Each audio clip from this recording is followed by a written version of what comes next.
नमस्कार मित्रों, मैं पंडित दिनेश कुमार दुबे शास्त्रीय अनुभूति चैनल के माध्यम से एक बार फिर आप लोगों के साथ आज मैं आप लोगों को बड़ी अच्छी एक कहानी सुनाऊंगा जिसका संबंध हमारे जीवन से है।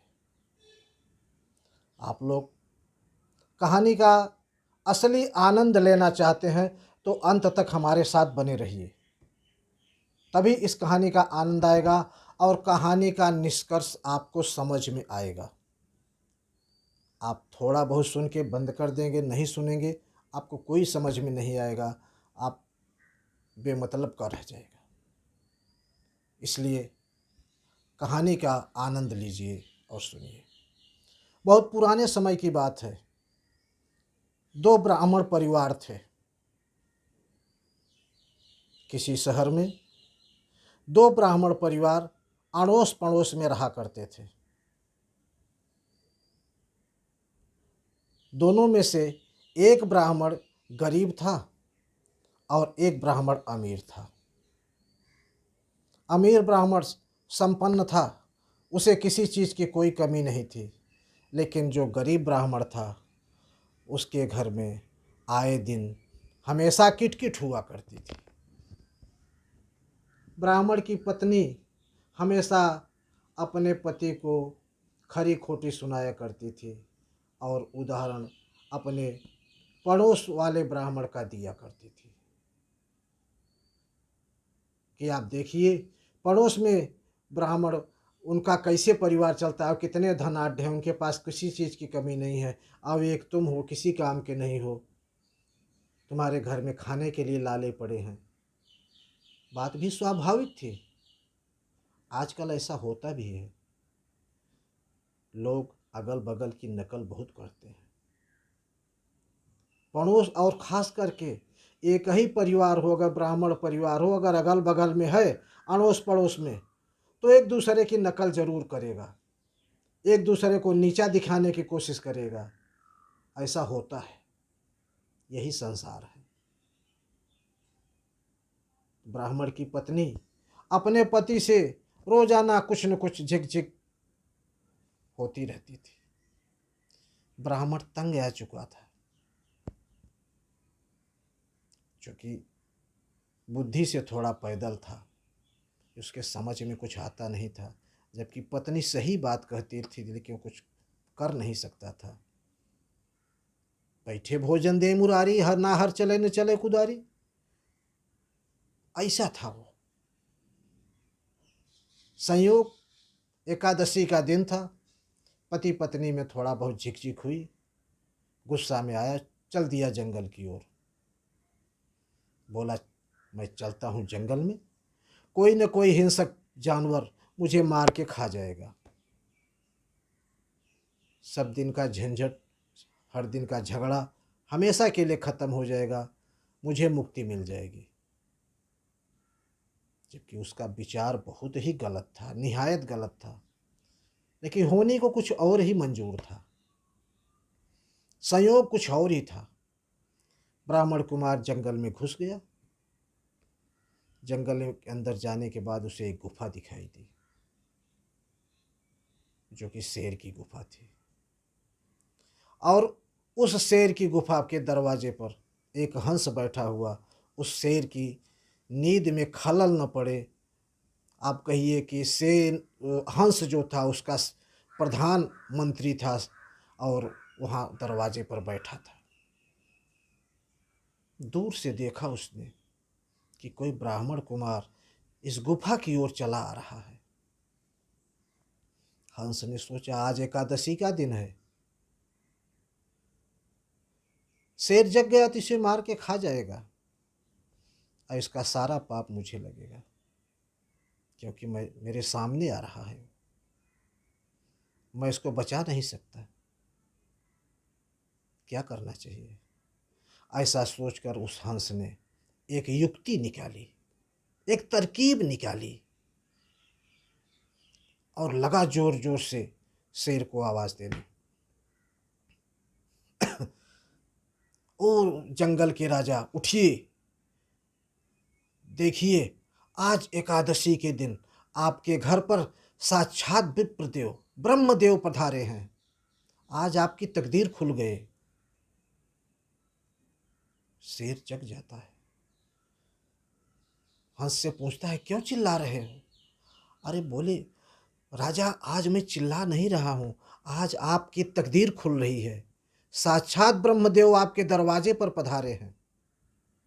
आज एकादशी का दिन है, इनकी पूजा करके इनको दान दक्षिणा दे के विदा कीजिए, आपके भाग्य खुल जाएंगे, इस पशु योनि से आपकी मुक्ति हो जाएगी। शेर ने सोचा बात तो सही कह रहा है, शिकार करते करते तंग आ गया हूं।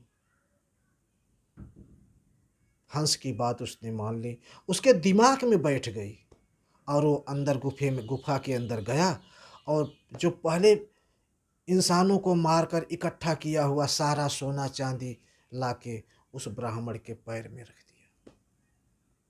लगा जीभ से उसके पैर चाटने।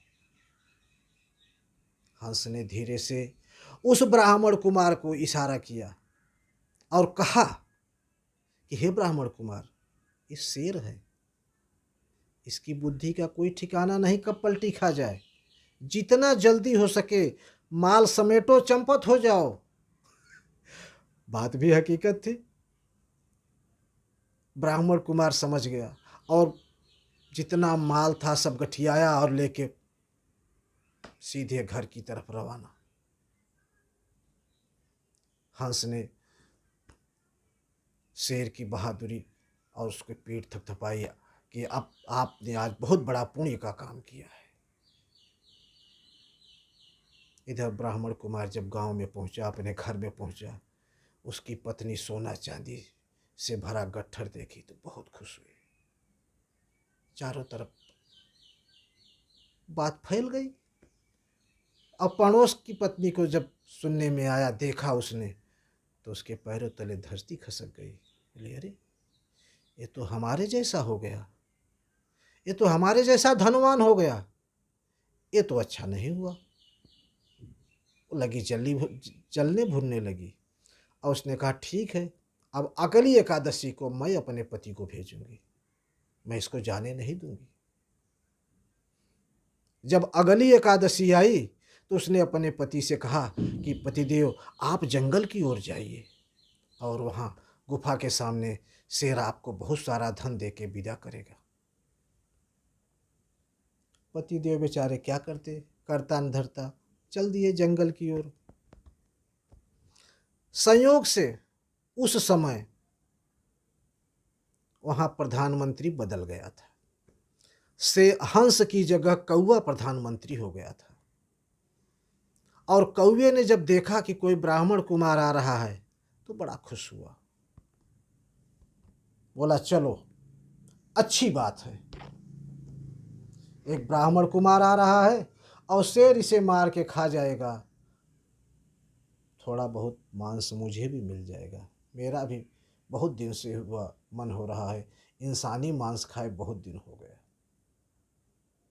लगा काँव काँव काँव करने,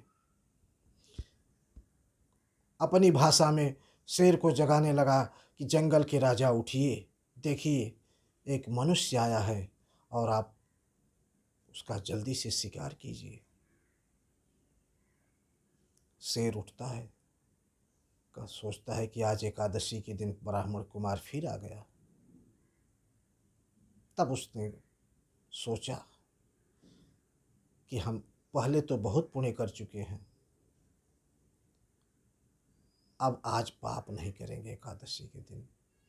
और वो ब्राह्मण कुमार से कहता है कि हे ब्राह्मण कुमार, हंसा तो सरोवर गए, कौआ भय प्रधान, हंसा तो सरोवर गए, काग भय प्रधान, हे विप्र थारे घर जाइए कि नाइनी जिजमान।